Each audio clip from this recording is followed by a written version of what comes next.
Estimados hermanos, bienvenidos a la clase de la escuela dominical correspondiente a la semana del 18 al 24 de octubre. En esta clase vamos a estudiar las secciones 121 a 123 del libro de Doctrina y Convenios. Y nuestra clase se titula Oh Dios, ¿en dónde estás? Esta clase es muy especial, hermanos, y muy sentida en los corazones, porque esa expresión que tenemos allí en el título fue una expresión de dolor, una expresión de sufrimiento, una expresión de desesperación, pero también de gran humildad del profeta José Smith en ese episodio tan terrible y tan difícil cuando fueron encarcelados en la cárcel de Liberty. Esa expresión también es muy común en nuestras vidas, hermanos, cuando pasamos por dificultades o por situaciones que nos oprimen demasiado, que nos hacen sentir muy mal, muy débiles, perdidos, desesperados, y clamamos entonces al Señor: oh Dios, ¿en dónde estás? Es algo que muchas veces quizás hemos podido decir y nos preguntamos eso, e incluso hemos escuchado en la calle, ¿verdad?, a personas decirlo. ¿Dónde está Dios cuando ocurren estas desgracias? ¿Dónde está Dios cuando se oprimen a los inocentes? El Señor está donde tiene que estar, hermanos. Y Él no está ciego, Él no está sordo. Él sabe todas las cosas que ocurren. Y vamos a ver aquí la respuesta a este clamor: oh Dios, ¿en dónde estás? Esta respuesta se le dio al profeta José Smith en ese periodo tan terrible, cuando fueron encarcelados, como hemos mencionado, pero constituye también una respuesta y un consuelo muy grande para toda la humanidad, para cada uno de nosotros. Vamos a escuchar con atención, hermanos, y vamos a comenzar con la parte histórica. Siempre he mencionado en las lecciones que es bueno, aunque sea un poco tedioso y pensarán que la hermana Sotomayor habla demasiado, siempre he pensado que cuando conocemos la historia y el trasfondo de todas estas secciones, es más fácil comprenderlo. Y es como preparamos nuestro corazón al ubicarnos en los acontecimientos que estaban ocurriendo. Podemos sentir la lección más en nosotros. Vamos a leer qué era lo que estaba pasando en esos momentos.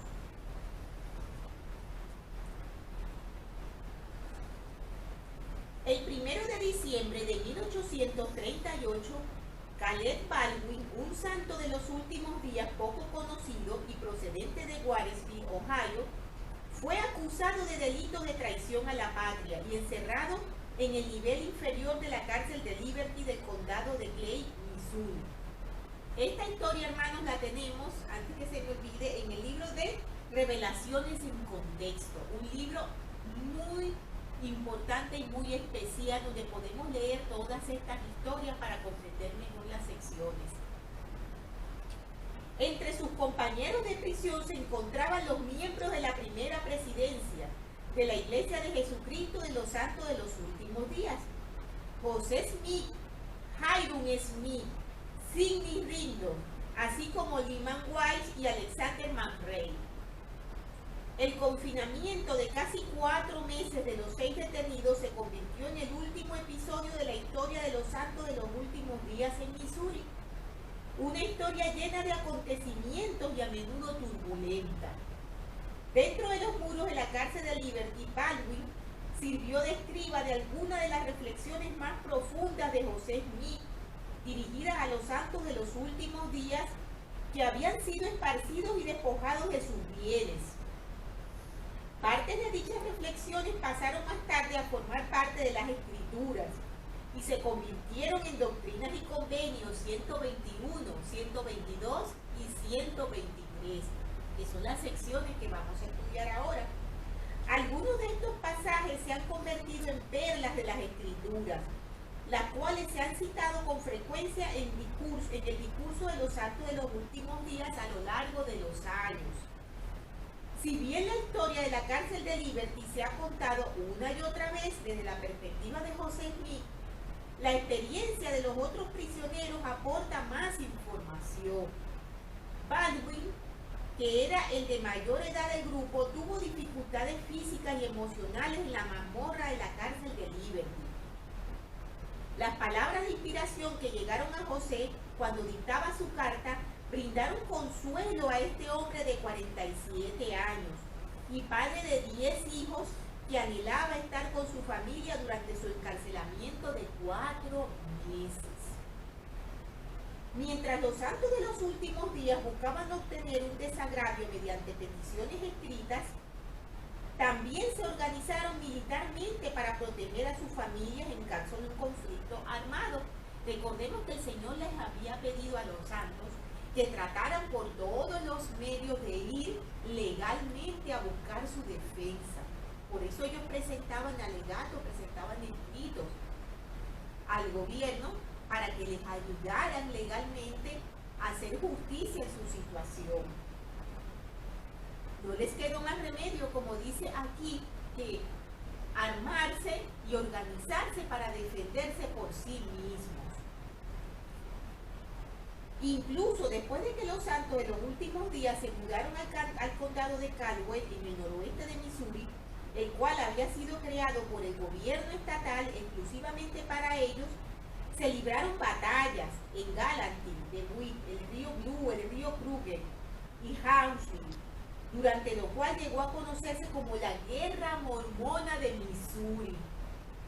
En octubre de 1838, el general Samuel Lucas, un líder de la milicia de Missouri, encarceló a varios santos de los últimos días prominentes, entre ellos José Smith, Hyrum Smith, Sidney Rigdon, Parley Pratt, George Robinson, James Lyman, Caleb Baldwin, Lyman White y otros santos de los últimos días acusados se unieron a José y a sus acompañantes en una audiencia preliminar en Richmond, Missouri, elevando a 60 el número total de santos de los últimos días que comparecieron en juicio.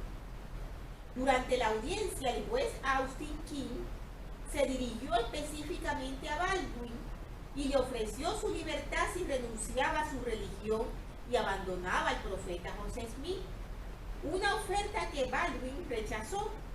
A continuación, se le ofreció el mismo trato al resto de los detenidos, todos los cuales formularon una respuesta similar a la del señor Baldwin.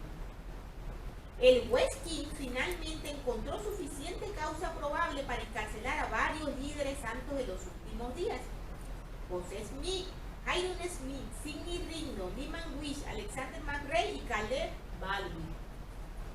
Debían ser llevados a la cárcel de Liberty, en el condado de Clay, y ya que no había cárcel en los condados donde ocurrieron los supuestos delitos que se les imputaban, el 1 de diciembre de 1838, José Smith, al entrar en la cárcel, se quitó el sombrero y dijo en voz clara: "Buenas tardes, caballeros", y desapareció tras la pesada puerta de hierro. ¿Cómo fue ese confinamiento de ellos en la cárcel de Liberty? ¿Cómo estaban ellos sufriendo allí? ¿Qué les estaba ocurriendo cuando el profeta hizo este clamor tan sentido al Señor? Vamos a leerlo. Pasar más de 4 meses en la estrecha cárcel fue una experiencia atemorizante. Los muros de piedra de 1 metro de grosor, el techo a 2 metros de altura y el acoso constante de los guardias hicieron que José y sus compañeros describieran el edificio como un infierno rodeado de demonios.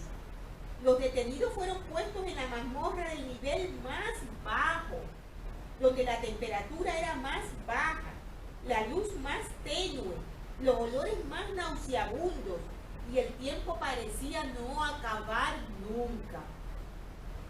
Solo unos lechos de paja sucia impedían que los prisioneros durmieran en el piso de piedra, pero con el paso del tiempo incluso esos lechos se desgastaron. Como sucedía en otras cárceles municipales del siglo XIX, la comida hacía enfermar a los prisioneros. José y sus compañeros describieron sus comidas diarias como muy vastas y tan repugnantes que no pudimos comerlas hasta que el hambre nos obligó a hacerlo. Cuando finalmente los prisioneros se comieron sus raciones, la comida ejerció un efecto mortal en su organismo, haciendo que vomitaran casi hasta la muerte. Algunos de los detenidos sospechaban que los guardias habían envenenado la comida y el agua, o incluso que les habían dado de comer carne humana. Como lo indicó el historiador Dean Jesse, se corrió la voz en cuanto a los santos de los últimos días presos en Liberty y el lugar se volvió una especie de zoológico. Los lugareños visitaban la cárcel en masa para mirar con perplejidad a los prisioneros y sus insultos y burlas resonaban entre los muros de piedra. Hiram Smith lamentó lo siguiente: a menudo somos inspeccionados por insensatos que actúan como si fuéramos elefantes, dromedarios, marsopas, alguna ballena monstruosa o serpientes marinas. Día tras día estos hombres languidecían en la cárcel y el azote emocional ponía a prueba su fe de manera lenta y continua. Nuestra alma ha sido abatida y hemos padecido mucha angustia y verdaderamente hemos tenido que atravesar un océano de problemas, escribió el profeta José Smith. Realmente, hermanos, eran unas circunstancias terribles.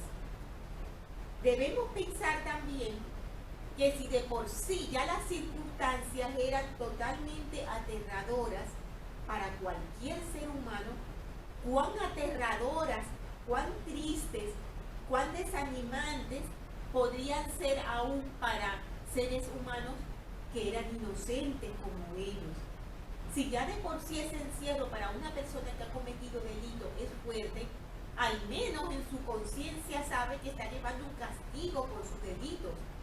Pero estos hombres eran inocentes y estaban sometidos a esa tortura tan terrible, no solamente física, sino también emocionalmente, ya que además de las burlas y de las humillaciones de los guardianes de la cárcel, también tenían que ser la burla de los visitantes, como nos mencionan aquí, como si fueran personajes de un circo.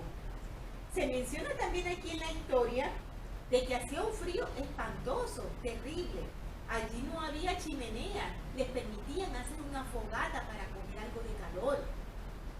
Esa fogata y el humo que ellos aspiraban hacía que les ardieran mucho los ojos, les dolían los oídos y se sintieran con muchísimo malestar.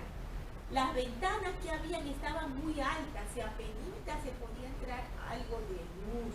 Pasaban mucho tiempo en la oscuridad y tenían que forzar mucho la vista para poder estar en el transcurso del día.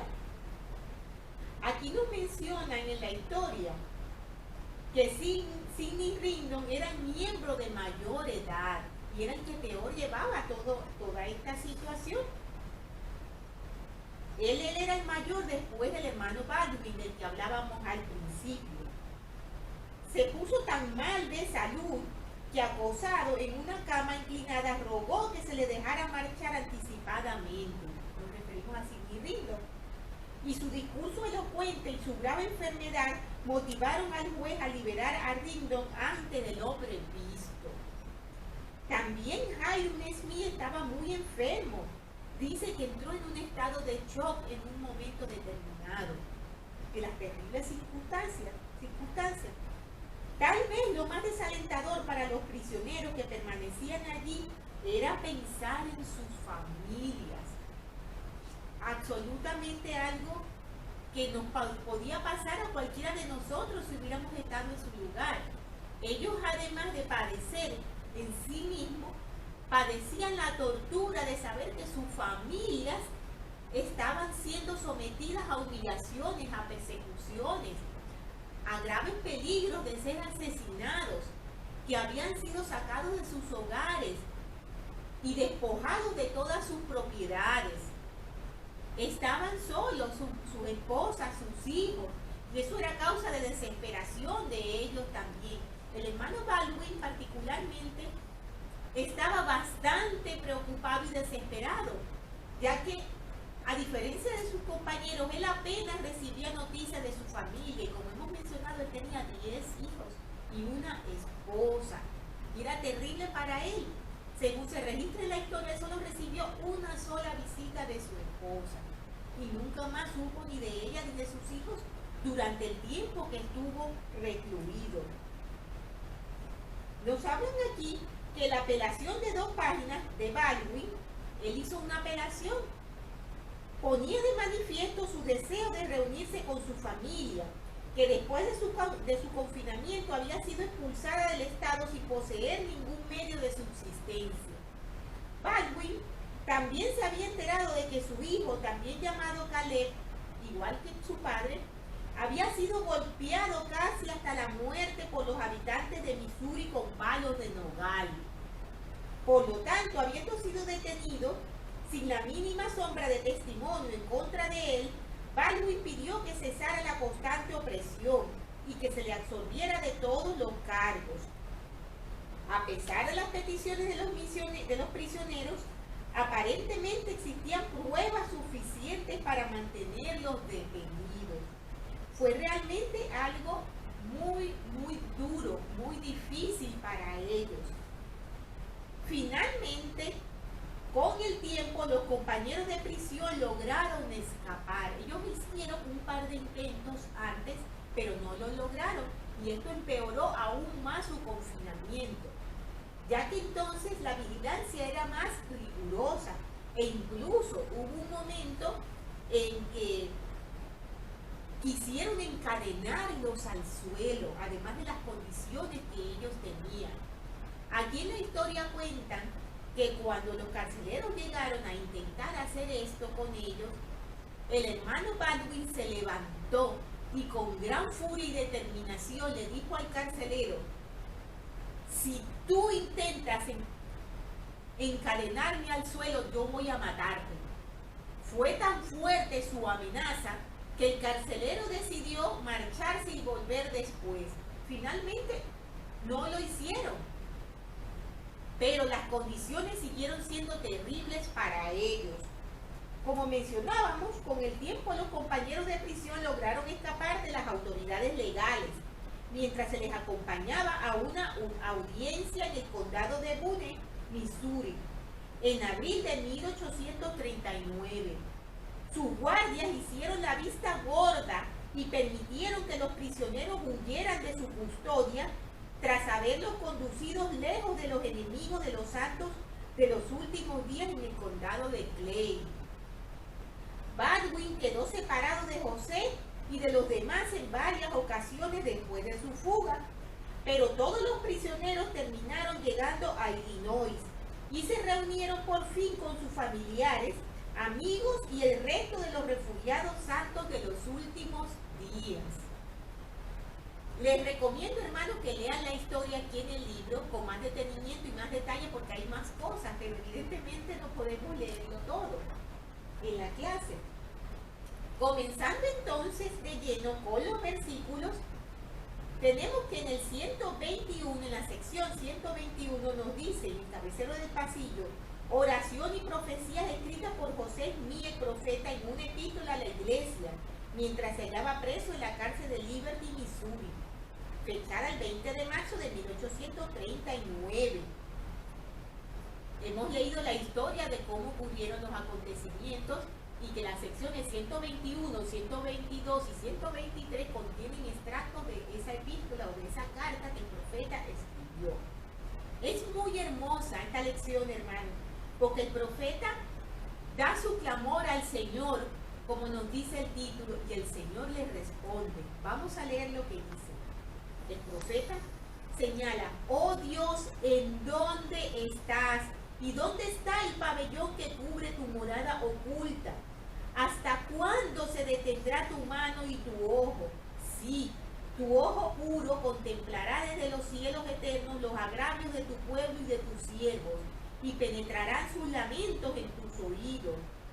Sí, oh Señor, ¿hasta cuándo sufrirán estas injurias y opresiones ilícitas?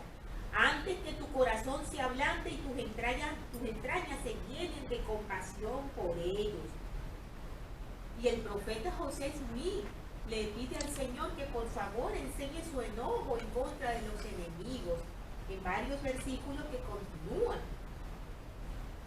Y es algo que, como mencionamos al principio, lo hizo el profeta, y es algo que muchas veces nosotros también sentimos en nuestro corazón cuando somos víctimas de circunstancias muy crueles o muy duras para nosotros, de injusticias especialmente, de cosas que pensamos que no merecemos o que difícilmente sentimos que podemos superar. Y entonces viene la respuesta del Señor a partir del versículo 7 que dice: Hijo mío, paz a tu alma. Tu adversidad y tus aflicciones no serán más que por un breve momento. Y entonces, si lo sobrellevas bien, Dios te exaltará. Triunfarás sobre todos tus enemigos. Tus amigos te sostienen y te saludarán de nuevo con corazones fervientes y manos amistosas. ¿No eres aún como Job? No contienden en contra de ti tus amigos, ni te acusan de transgredir como lo hicieron con Job. Recordemos, hermanos, lo que pasó en la cárcel de Liberty. Y como el juez King intentaba que todos los que estaban con José Smith le abandonaran y renunciaran a su religión, ellos no quisieron hacerlo. Y por mucho tiempo esos santos sufrieron grandes agravios y grandes dificultades permaneciendo firmes y al lado del profeta. La esperanza de los que te acusan de transgresión será deshecha y sus maquinaciones se disiparán como desaparece la escarcha ante los cálidos rayos del sol naciente. Hermosas promesas les hace el Señor aquí al profeta. Y entonces nosotros podemos preguntarnos, como mencionábamos al principio, y esto es algo que comúnmente escuchamos e incluso que la gente comúnmente reclama al Señor. ¿Por qué ocurren cosas malas, a la gente buena? ¿Por qué tanta injusticia? ¿Por qué el Señor permite que ocurran esas cosas? Vamos a leer un poco acerca de esto. ¿Hay lugar en el plan divino para la adversidad y la aflicción? El elder James Faust mencionó estas palabras. En el dolor, en la agonía y en el heroico esfuerzo de vivir, pasamos por el fuego purificador. Y aquellas insignificancias de nuestra vida se derretirán como escoria y harán que nuestra fe brille intacta y fuerte.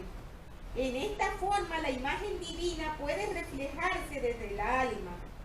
Es por la purificación resultante de nuestros sufrimientos que nos acercamos a Dios, y en las agonías de la vida parece ser que escuchamos mejor el dulce y piadoso susurro del divino pastor.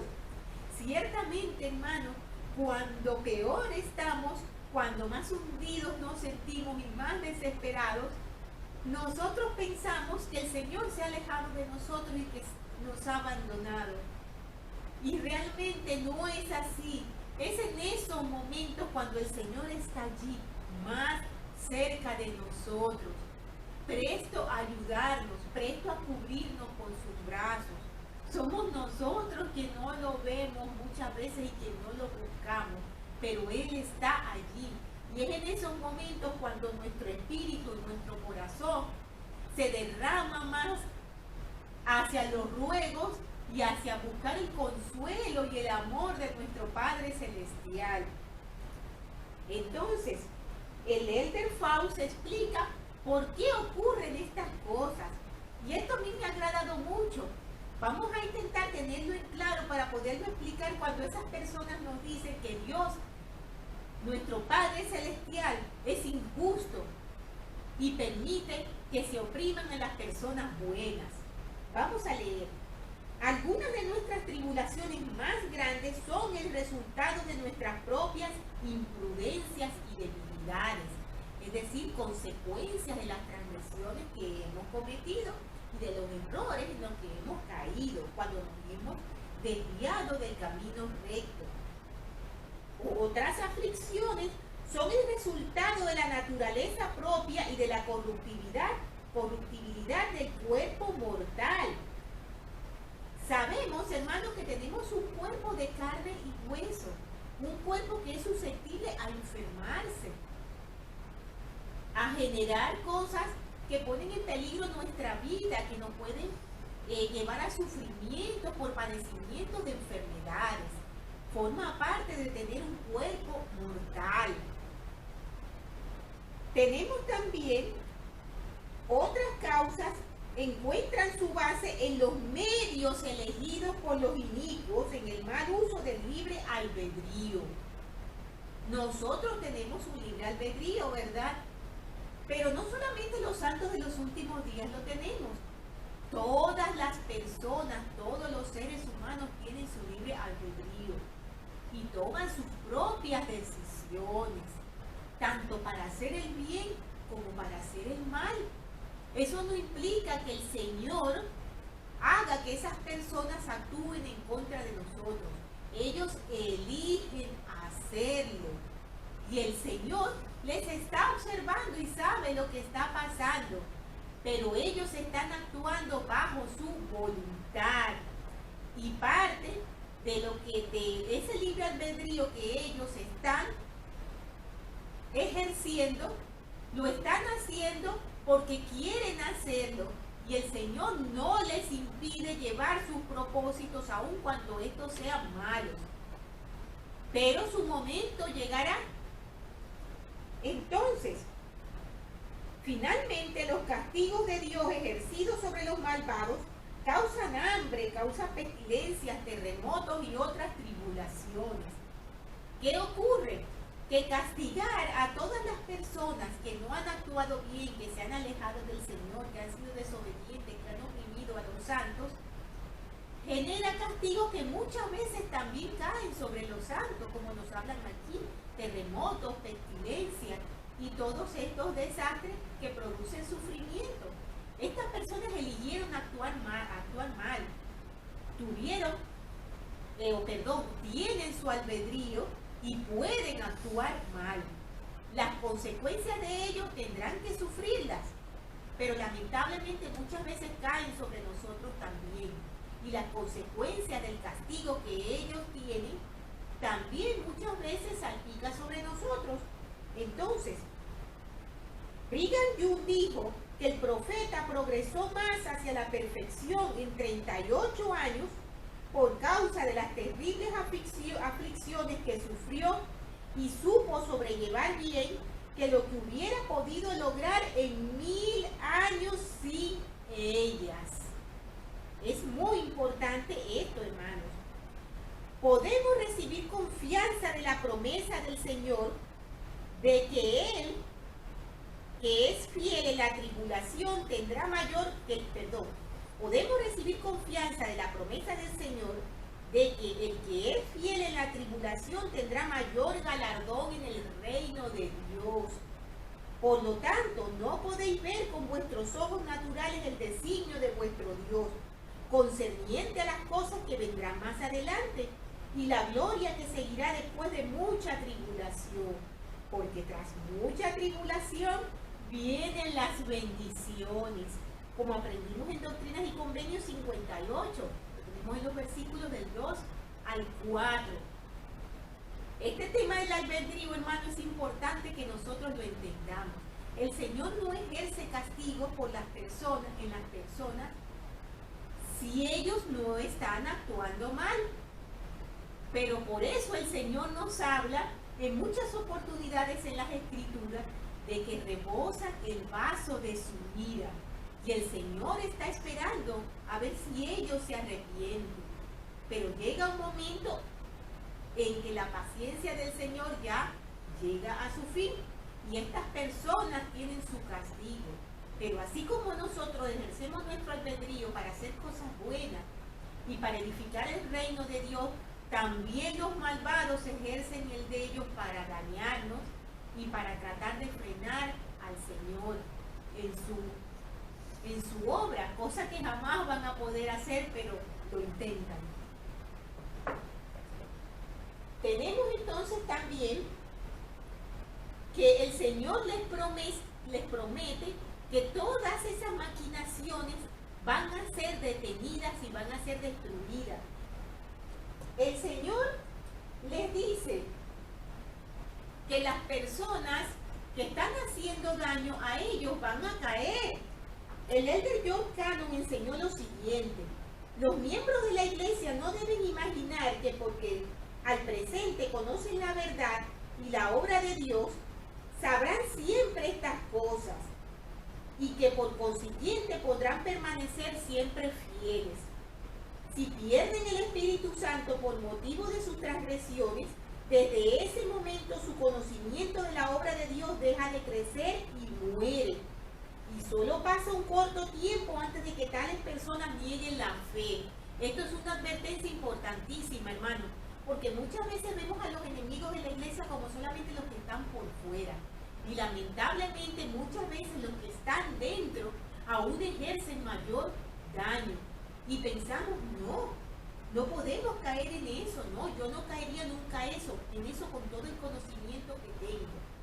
Aún sabiendo todas las cosas, si nosotros no estamos fuertemente adheridos a la barra de hierro, si nosotros no estamos hincados de rodillas orando al Señor y pidiéndole fortaleza, también podemos caer. Podemos caer poco a poco en pequeñas cosas que pensamos que no son importantes y que son la especialidad del adversario para rodearnos y hundirnos. Y entonces es mucho más difícil emerger, y es entonces cuando comenzamos a ir en contra de los miembros de la iglesia y de la fe que antes poseíamos. Aunque nosotros pensemos que somos incapaces de llegar a ello, debemos permanecer vigilantes siempre y orar incesantemente, como siempre nos recomienda el Señor. Entonces, ¿prosperarán los enemigos de la iglesia? Pensamos nosotros al ver tanta oposición y tanta gente en contra de la iglesia. El elder Grant dijo: nuestros enemigos nunca han hecho cosa alguna que haya hecho daño a esta obra de Dios y nunca lo harán. Los santos de los últimos días no tenemos que temer, porque Dios continuará respaldando esta obra. Él sostendrá lo justo. Si somos leales, verídicos y dignos de este evangelio, del cual Dios nos ha dado un testimonio, no hay peligro de que el mundo nos lastime. Nunca nos lastimará mortal alguno, sino nosotros mismos somos los que somos dañados en nuestra integridad, en nuestra espiritualidad, cuando nosotros mismos nos desviamos. No hay poder humano, hermanos, que haga que nosotros no salgamos de la rectitud si nosotros no queremos hacerlo. Entonces, el Señor aquí hace distintas revelaciones, habla de distintas cosas. Habla acerca de todas esas personas que están haciendo el mal.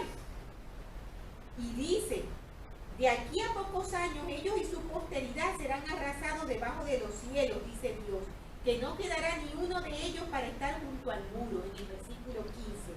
Y en el 16 dice: malditos sean todos los que alcen el calcañar en contra de mis ungidos, dice el Señor, clamando que han pecado cuando no pecaron delante de mí. Antes hicieron lo que era propio a mis ojos y lo que yo les mandé, dice el Señor. En el 20 habla de las cosas que le van a ocurrir a estos malvados, dice: su cesta no se llenará, sus casas y sus graneros desaparecerán, y ellos mismos serán odiados de quienes los lisonjeaban. No tendrán derecho al sacerdocio, ni su posteridad después de ellos de generación en generación. Mejor les hubiera sido que se les hubiera colgado una piedra de molino al cuello y se hubieran ahogado en lo profundo del mar. El Señor dice aquí algo muy fuerte, dice, no tendrán derecho al sacerdocio, ni su posteridad después de ellos de generación en generación. Eso es muy fuerte, hermanos. Y podemos pensar, pero también en las generaciones futuras, hasta allí alcanza el castigo. El presidente Joseph Fielding Smith declaró que sí pueden hacerlo. El infiel enseñará infidelidad a sus hijos. El fornicario no criará una posteridad justa y pura. Esparcirá sobre sus descendientes las semillas de la enfermedad y la miseria, si acaso no de muerte y destrucción, las cuales continuarán en sus hijos y descenderán sobre los hijos de sus hijos hasta la tercera y la cuarta generación. Es perfectamente natural que los hijos hereden las creencias y las actitudes de los padres. Y si estos siembran las semillas de la corrupción, del delito y de las enfermedades repugnantes, sus hijos cosecharán los frutos de todo eso. No de acuerdo con los deseos de Dios, porque el Señor no quiere eso para sus hijos. Pues su deseo es que los hombres no pequen y que por lo tanto no transmitan las consecuencias de sus pecados a los hijos de ellos, sino que guarden sus mandamientos y se liberen del pecado y de transmitir los efectos de sus pecados a los hijos.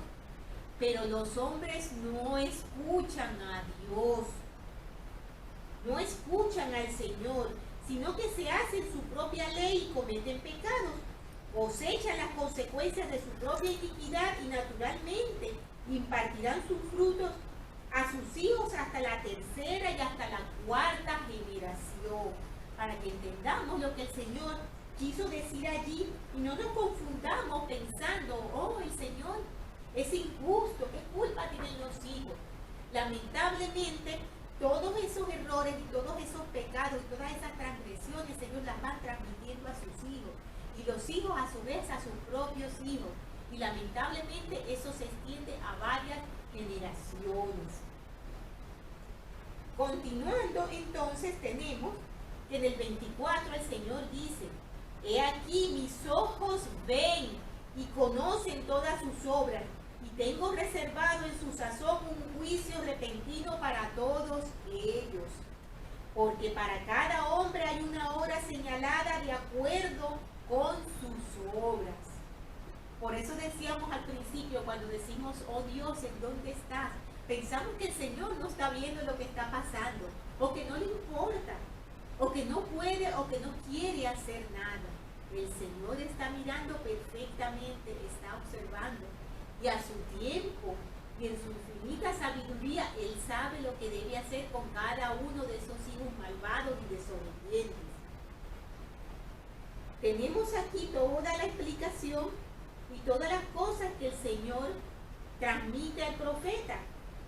Y entonces, también dice en el versículo 33 algo muy importante. ¿Hasta cuándo pueden permanecer impuras las aguas que corren? ¿Qué poder hay que detenga los cielos?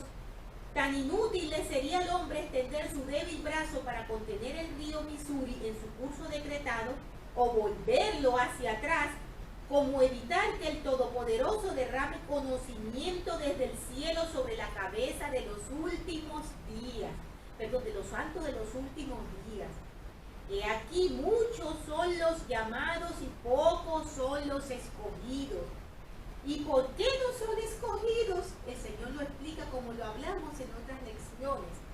Porque a tal grado han puesto su corazón en las cosas de este mundo y aspiran tanto a los honores de los hombres que no aprenden esta lección única.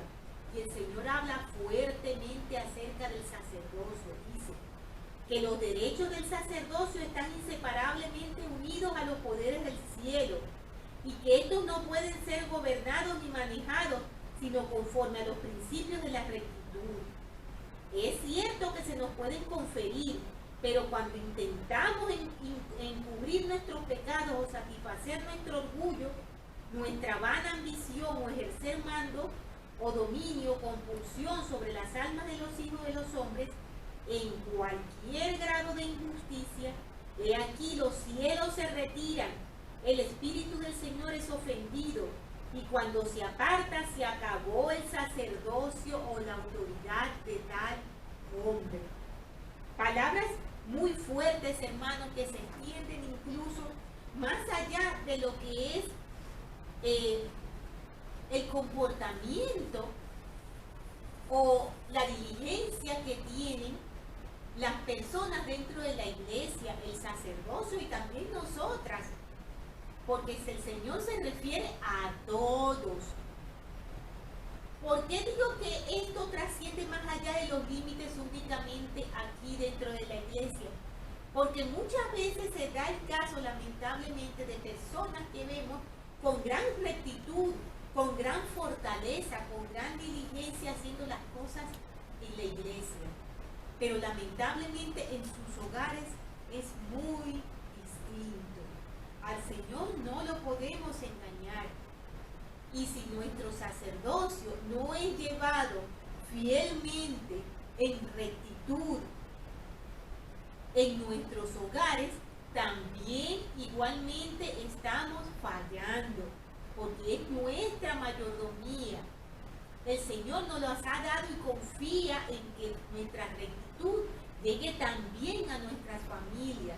Y si nosotros no estamos haciendo lo que nos corresponde, si estamos maltratando a nuestros seres queridos, si estamos siendo descuidados con el bienestar, tanto temporal como espiritual de nuestras familias, también estamos descuidando parte de las obligaciones del sacerdocio que poseemos.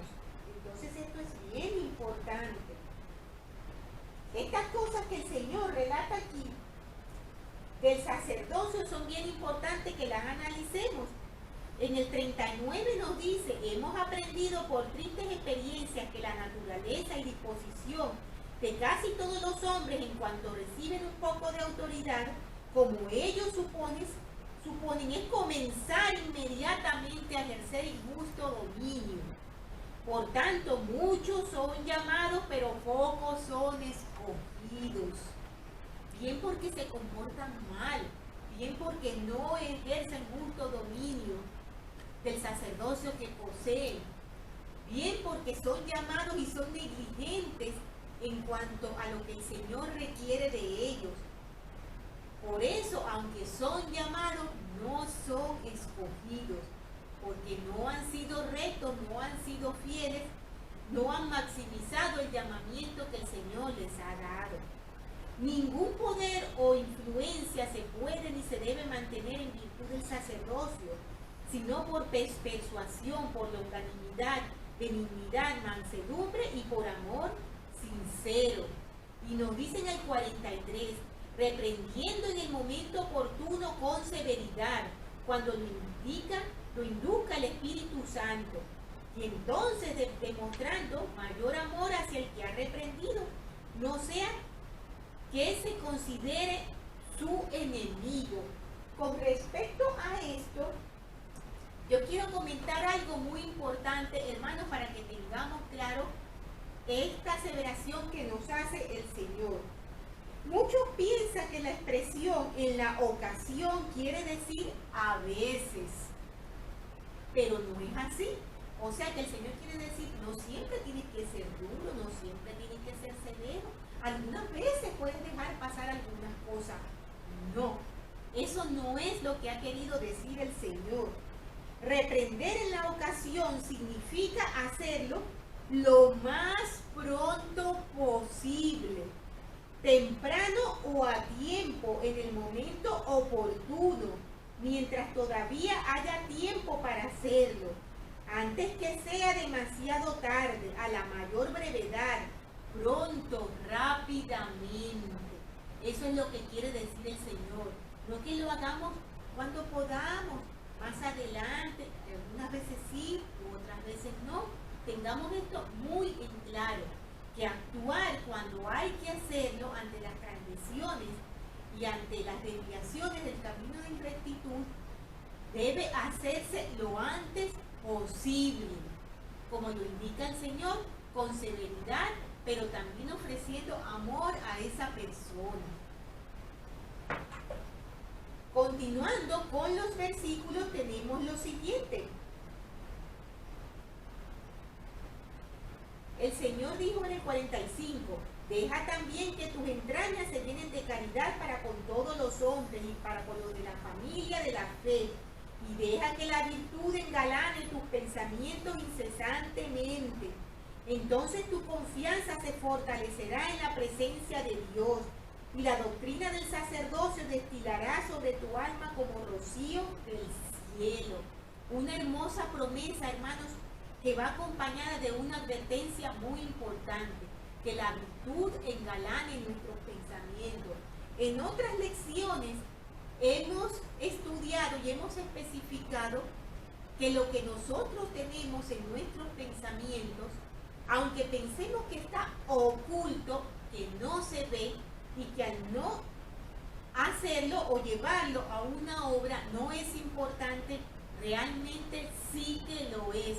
Porque todo lo que tenemos aquí en nuestra mente no tarda mucho en salir por nuestros labios, no tarda mucho en ser seguido por nuestro cuerpo. Entonces tenemos que tener eso muy en claro y vigilar mucho lo que dejamos entrar en nuestra mente. Esos pensamientos que nos pueden alejar de la verdad y de la virtud. El Señor habla aquí acerca de que tu confianza se hará fuerte en la presencia de Dios. Vamos a ver qué significa esto.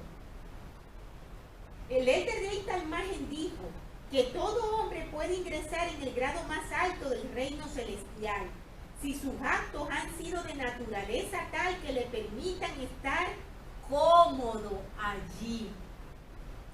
El presidente Mario Romy agregó lo siguiente: no puedo imaginarme visiones que se deseen más fervientemente que las prometidas a los puros y a los virtuosos.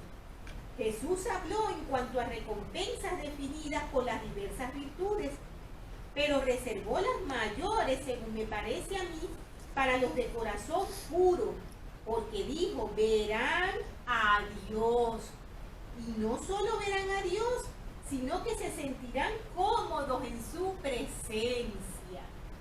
Hermanos, en nuestra vida mortal muchas veces, cuando nos escapamos de algún castigo, cuando nos vemos librados de algo a lo cual teníamos que haber recibido, quizás por una transgresión o por un pecado, podemos pensar, ¡qué alivio! No me ha ocurrido nada, me he librado de una situación que pueda perjudicarme aun cuando hice algo malo. Quizás aquí en la mortalidad nos podemos sentir cómodos con esa situación. Algunos sí, a otros la conciencia nos molesta más, pero en la eternidad esto no va a ser así.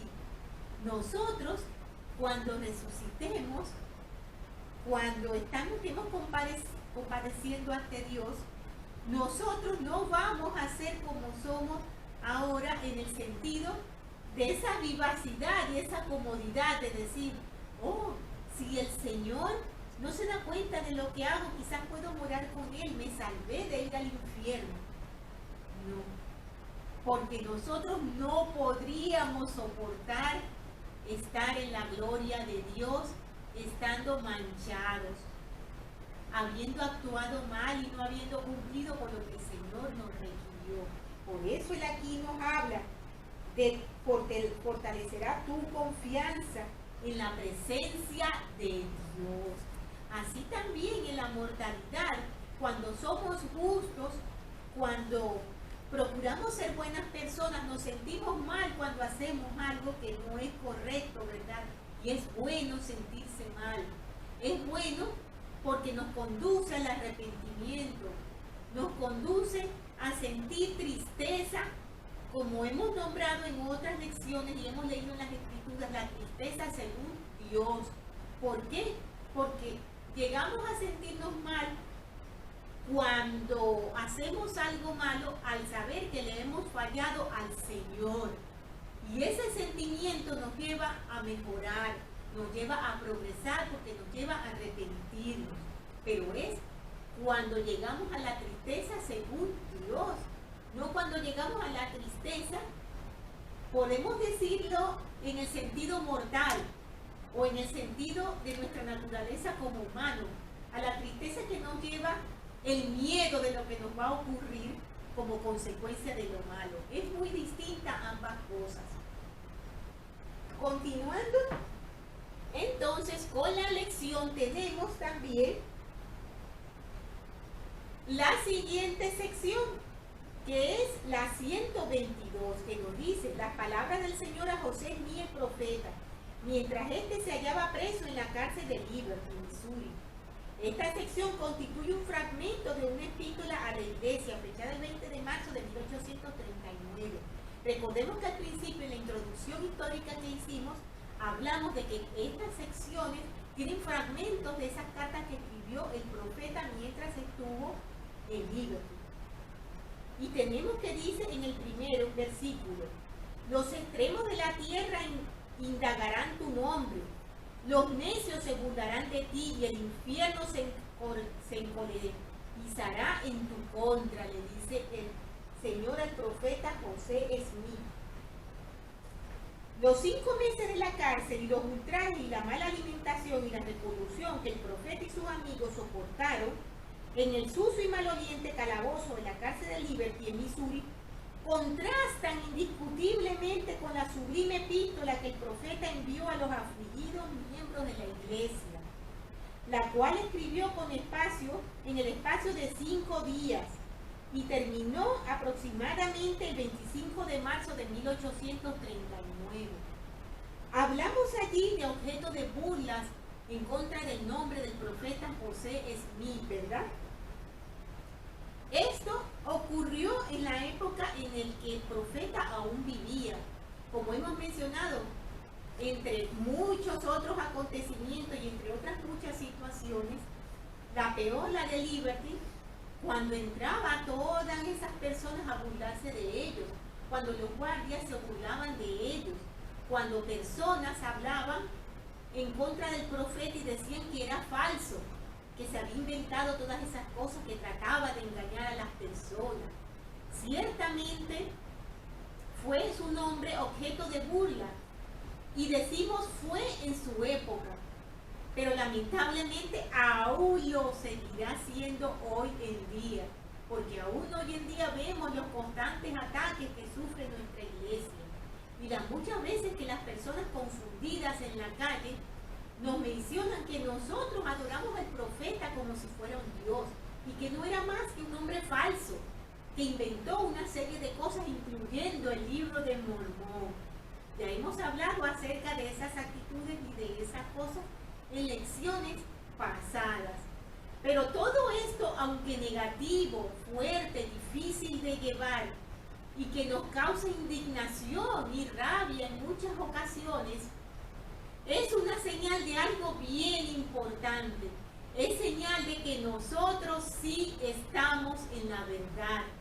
Esos ataques constantes, ese afán del mundo por ir en nuestra contra y señalar que somos falsos en todo lo que creemos, no es más que los constantes esfuerzos del adversario por intentar apagar la verdad de Dios aquí en la tierra, y es la que nosotros tenemos. Como lo dijo el presidente Kimball, además de dar cumplimiento a las profecías, esa atención negativa que le han prestado es una buena señal. También nos damos cuenta de que estamos progresando gracias a la atención que nos presta el adversario. Esta ha sido la porción del pueblo del Señor desde el principio y no será diferente en nuestra época, como lo hemos mencionado ahora. En verdad, el nombre de José ha sido objeto de burla y las fuerzas del infierno están desatadas contra su enemigo declarado, aunque esto será en vano, porque no podrán acabar con la verdad que el Señor ha establecido en la tierra. Tenemos que aquí, en esta sección, el Señor habla de los puros de corazón, dice: los puros de corazón, los sabios, los nobles y los virtuosos buscarán consejo, autoridad y bendiciones de tu mano constantemente. Tal cual como vemos que las personas se acercaban al profeta y buscaban su consejo y su ayuda. Y en el cuarto, en el versículo 4 dice, y aunque su influencia te lance en dificultades, y tras rejas y muros se te estimará con honor, aunque su influencia te lance en dificultades, y tras rejas y muros, se te estimará con honor, y de aquí a poco tu voz será más terrible entre tus enemigos que el león feroz a causa de tu rectitud, y tu Dios te amparará para siempre jamás. Si te he requerido pasar tribulaciones, si te encuentras en peligro entre hermanos falsos, si estás en peligro entre ladrones, si peligras en tierra o en mar, si se te acusa con todo género de acusaciones falsas, si te acometen tus enemigos, si te apartan del lado de tu padre y de tu madre, hermanos y hermanas, si con la espada desenvainada tus enemigos te arrebatan del seno de tu esposa y de tu familia, y tu hijo mayor, que solo tiene 6 años de edad, se prende de tu ropa diciendo, Padre mío, ¿por qué no puedes quedarte con nosotros? Padre mío, ¿qué van a hacer contigo estos hombres? Y si entonces lo echan de tu lado a fuerza de espada y te arrastran a la cárcel, y tus enemigos te rodean como lobos que buscan la sangre del cordero, si eres echado en el foso o en manos de homicidas, y eres condenado a muerte, si eres arrojado al abismo, si las bravas olas conspiran contra ti, si el viento huracanado se hace tu enemigo, si los cielos se ennegrecen y todos los elementos se combinan para obstruir la vía, y sobre todo si las puertas mismas del infierno se abren de par en par para tragarte, entiende, hijo mío, que todas estas cosas te servirán de experiencias y serán para tu bien. El Hijo del Hombre ha descendido debajo de todo ello. ¿Eres tú mayor que Él? Ese versículo a mí siempre me ha llegado mucho al corazón, hermano. Seguramente a ustedes también. Porque cuántas veces nos quejamos de las cosas que nos ocurren, de todos los infortunios, de las desgracias, de la enfermedad, de la tribulación. Y pensamos, ¿por qué? ¿Por qué nosotros? No me lo merezco. ¿Se lo merecía el Salvador? No se lo merecía. Él no transgredió, Él nunca pecó. Nosotros sí lo hacemos. Y sin embargo Él, total, absoluta y perfectamente limpio también, Él bajó debajo de todo. Nosotros no somos mejores que Él. Por eso dice el Señor, ¿eres tú mayor que Él? Por tanto, persevera en tu camino y el sacerdocio quedará contigo, porque los límites de ellos están señalados y no los pueden traspasar. Tus días son conocidos y tus años no serán acortados. No temas, pues lo que pueda hacer el hombre, porque Dios estará contigo para siempre, jamás, le promete el Señor al profeta. Y nos podemos preguntar, vamos a ver, y entonces significa que ya el Señor tiene una fecha para la muerte del profeta. Hay una hora señalada para que José Smith muriera. El presidente Joseph Fielding Smith escribió lo siguiente: el Señor dijo que había límites establecidos que los enemigos no podían traspasar. El Señor conocía el límite de los días de la vida de José, y pese a las aflicciones, las persecuciones y el odio del mundo, sus días no se acortarían. Por lo tanto, no debía temer lo que hicieran los hombres. Por su fidelidad, Dios estaría con él para siempre y jamás. Allí estaba la promesa que lo consoló, que el sufrimiento y el odio de sus enemigos no iban a cortar su vida antes del momento señalado. En esa promesa se manifiesta un presagio de su martirio una vez que su obra hubiera terminado. Cuando su obra hubiera terminado, hermano, no hay poder de ninguna maldad que pueda romper, acabar, destruir o desviar el propósito de Dios. Lo que el Señor ha determinado hacer, lo hará. Y nuestra vida en la tierra cumplirá sus propósitos cuando en rectitud y obediencia nosotros seguimos los caminos del Señor y estamos dispuestos a ser un instrumento en sus manos. Él nos va a preservar y nosotros vamos a poder cumplir con nuestra misión, con nuestros propósitos, y vamos a poder progresar y seguir adelante para volver a la presencia de nuestro Padre Celestial. Tenemos la siguiente sección, que es la 123. Y nos dice en el cabecero de la lección, el deber de los santos con relación a sus perseguidores, cual lo escribió José Smith el profeta mientras se hallaba preso en la cárcel de Liberty, Missouri. Esta sección constituye un fragmento de la epístola a la iglesia fechada el 20 de marzo de 1839, como mencionábamos al principio. El Señor les dice a los santos que tienen que hacer algo muy importante. Él les dice: además, sugerimos que consideréis la conveniencia de que todos los santos recopilen lo que sepan de todos los hechos, sufrimientos y abusos que les ha ocasionado el pueblo de este estado. Incluso el Señor pide que se organicen, que hagan comité, que investiguen, que indaguen todas las afrentas, todas las, por decir algo, las humillaciones, el mal que se les hizo, los bienes de que fueron despojados, que lo hagan y lo ilustren perfectamente por escrito, que hayan nombres, que hayan lugares, que hayan situaciones, que hayan fechas de todo lo que está pasando y de todo lo que están sufriendo.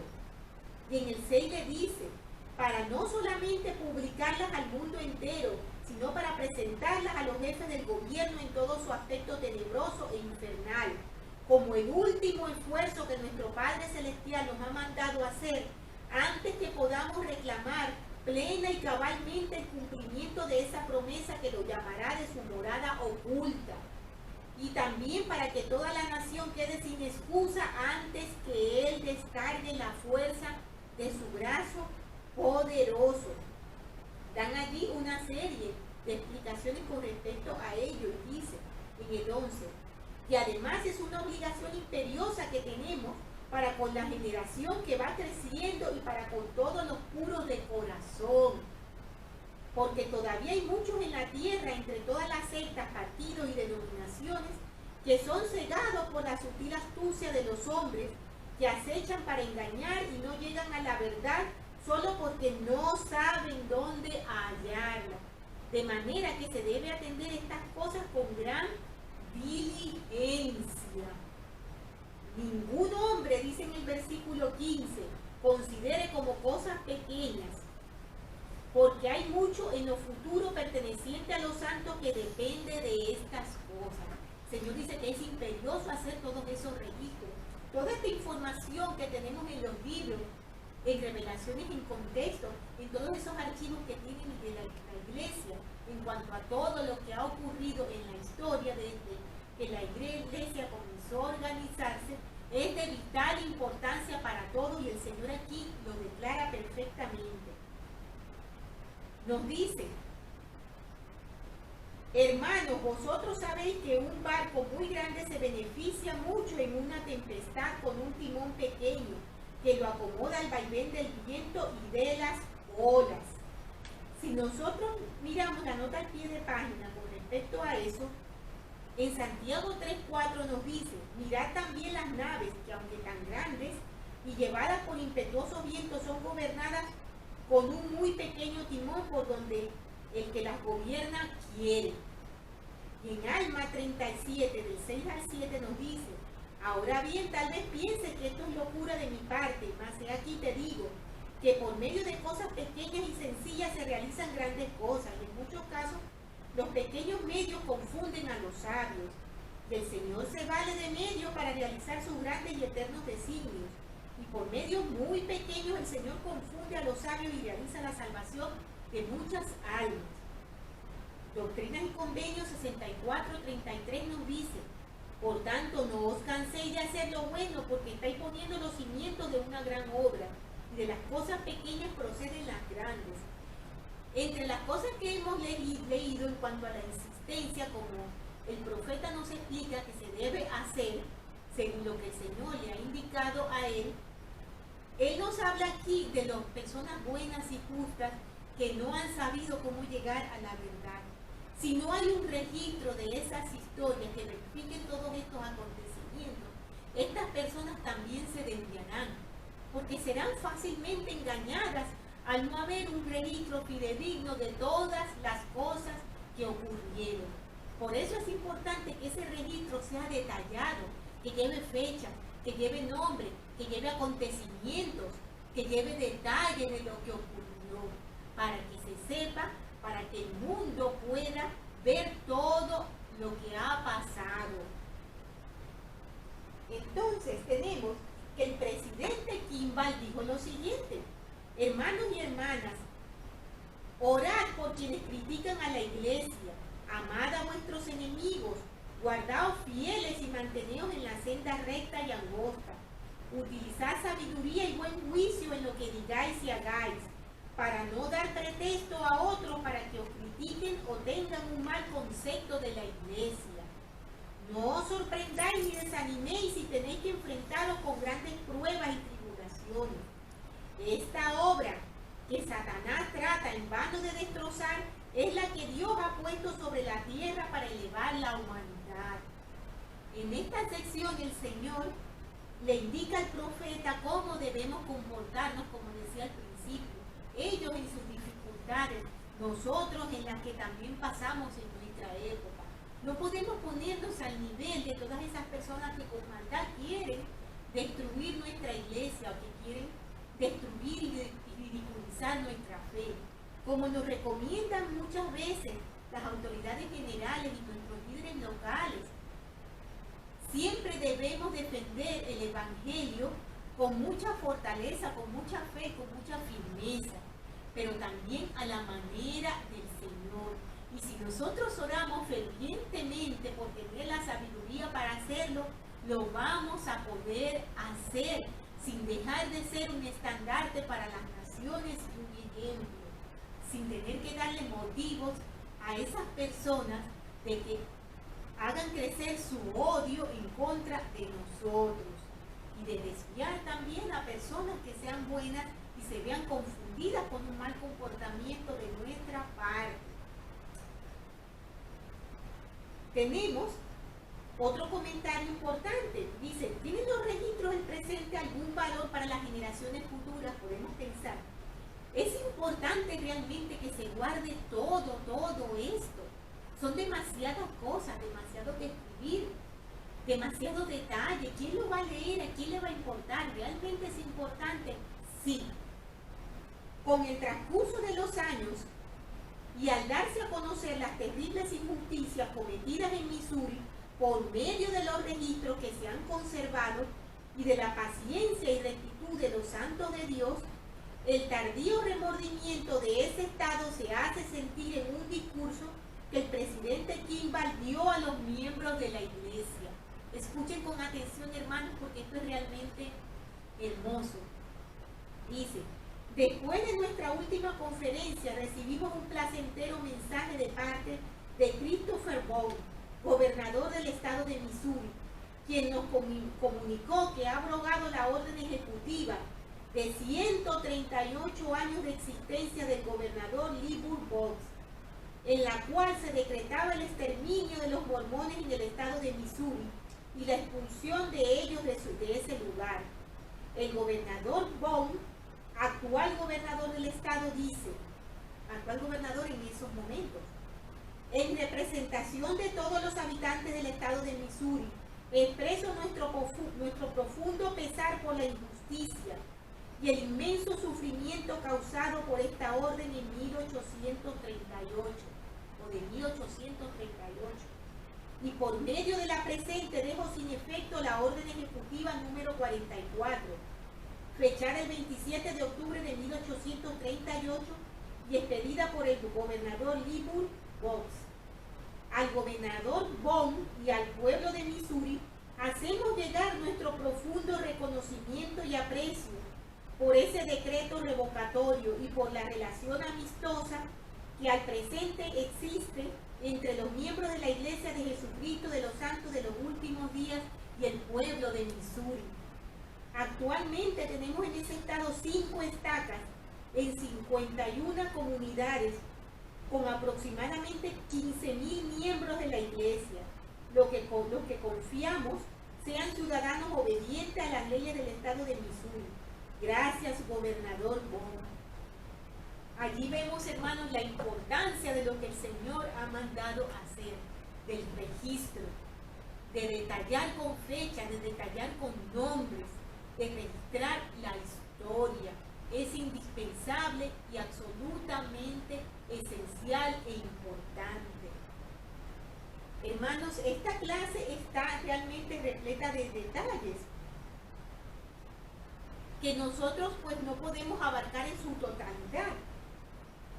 En el versículo 17 final de esta sección, el Señor dice a manera de un consuelo inmenso para esos santos que estaban padeciendo tanto, pero también para nosotros hoy en día. Y dice: por tanto, muy queridos hermanos, hagamos con buen ánimo cuanta cosa esté a nuestro alcance, y entonces podremos permanecer tranquilos con la más completa seguridad para ver la salvación de Dios y que se revele su brazo.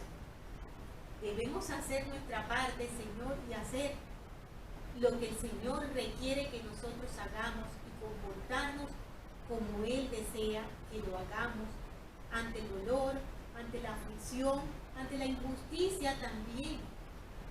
Orar por nuestros enemigos, como nos enseñó nuestro Salvador Jesucristo. Ser pacientes y ser compasivos.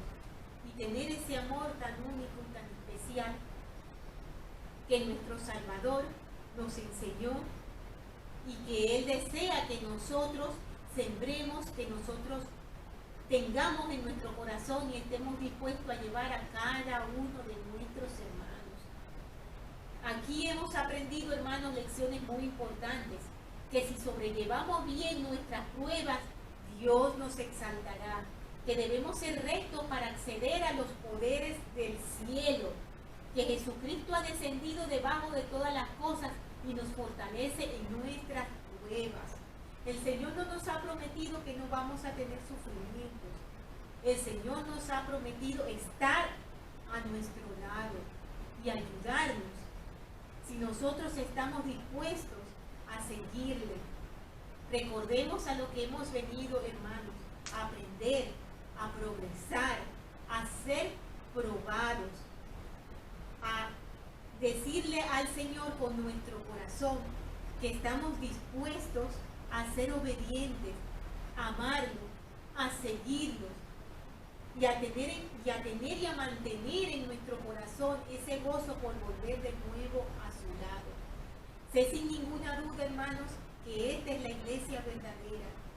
Sé sin ninguna duda que nuestro Padre Celestial nos ama, nuestro Salvador Jesucristo nos ama, que ellos viven, que están siempre a nuestro lado, que no hay sufrimiento, no hay tristeza, no hay situación difícil que ellos puedan dejar desatendida en nosotros, que ellos todo lo ven y todo lo saben. Y si nos mantenemos en pie, si nos mantenemos en oración constante, si somos buenos, si somos valientes, si con determinación y buen ánimo seguimos adelante, vamos a poder superar todas las pruebas y todas las dificultades y los desafíos de nuestra vida, porque somos amados hijos de Dios, con un potencial divino, hermano, y con maravillosas y tiernas promesas que nos esperan, porque Él siempre cumple sus promesas. No me cabe ninguna duda de todo ello. Y estas cosas dejo con mucho amor y humildad en el sagrado nombre de Jesucristo. Amén. Hermanos, tal vez me voy a ausentar por algún tiempo para que luego, si no ven que subo los videos, no crean que se me ha olvidado o que no voy a volver a subirlos más. Tengo una situación familiar, mi hija va a ser operada y yo necesito atenderla por un tiempo. Así que me despido de ustedes quizás por algunas semanas, luego de nuevo volveré a continuar grabando estas lecciones. Les doy las gracias por escucharlas, por dar de su tiempo para poder estudiar la palabra de Dios y darme a mí la oportunidad de estar con ustedes. Por favor, no dejen de seguir estudiando. La lección de la siguiente semana se titula Una casa en mi nombre, Doctrina y Convenios 124. Un abrazo inmenso para todos, hermanos. Que el Señor bendiga sus hogares y recuerden siempre mantenerse firmes y valientes en la causa del Señor.